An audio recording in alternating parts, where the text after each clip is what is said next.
our parsha opens with the famous four words that symbolize the whole redemption from Egypt. Votzeti, vitzalti, v'ga'alti, v'lakachti. The whole Seder night is built on them. The whole 4 cups of the Seder night, and we all know that. And we ask ourselves just one question: why is it appearing now? I mean, now is not the first time HaKadosh Baruch Hu is approaching Moshe Rabbeinu and telling him about the whole process of going out of Egypt. I mean, Moshe Rabbeinu already spoke to Moshe Rabbeinu in the last parsha with the sneh, with the bush, the burning bush. And HaKadosh Baruch Hu tells him, that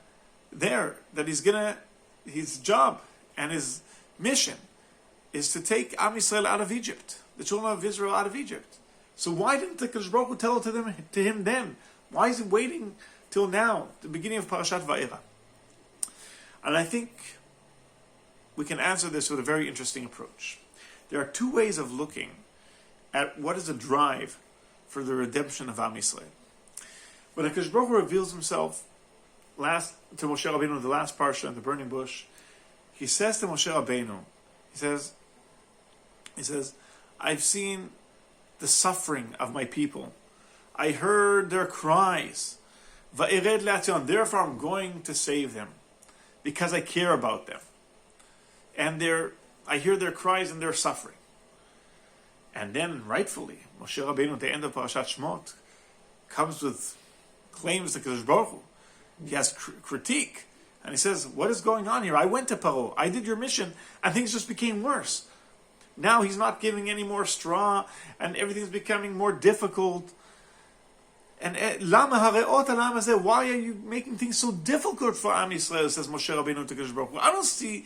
You tell us that we care about our suffering. You care about our suffering and our cries. You care about us.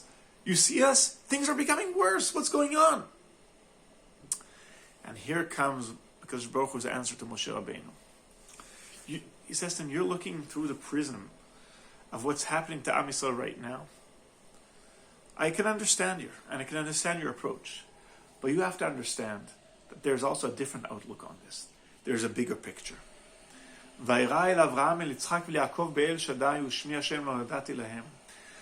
I'm revealing myself to you, and I'm coming here to save Am Yisrael not only because I heard their cries and because they're suffering right now. It's true. It's that too. And from that perspective, I can understand that you find it hard with the setback. But be confident. Why? Because I have a commitment here which goes way back than this generation. I already promised Avraham, Yitzchak, and Yaakov. I have a covenant, v'gam hakimoti briti itam, to give them the land of Israel, latet lahem et eretz Canaan, et eretz megureim asher garu ba, to receive the land they lived in, and I'm going to give it to their children. Vayizkor et briti, and I remember that covenant. So, Moshe Rabbeinu, I understand your complaints, and I understand that from perspective of your suffering, it may look that there's a setback, but relax. It may take a bit longer than you thought, but there's a bigger picture. There's a covenant that I'm committed to. There's my perspective, says the Kadosh Baruch Hu. And my perspective is that regardless of what your situation is, I have to keep my word. I'm committed to my own word and my own promises to your forefathers, and therefore I'm going to save my nation. And in that context come all the versions of the Geulah. And therefore, I'm take you to a nation. You're going to be my nation, and I'm going to bring you to the country, to the land that I promised to your forefathers.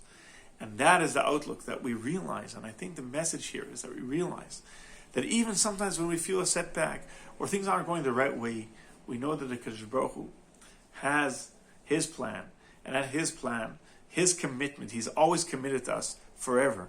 As we say in the first bracha of Shmoneh Esrei, He brings the Redeemer to the sons and the children and the next generations for the sake of His own name and for the love of us. Shabbat Shalom.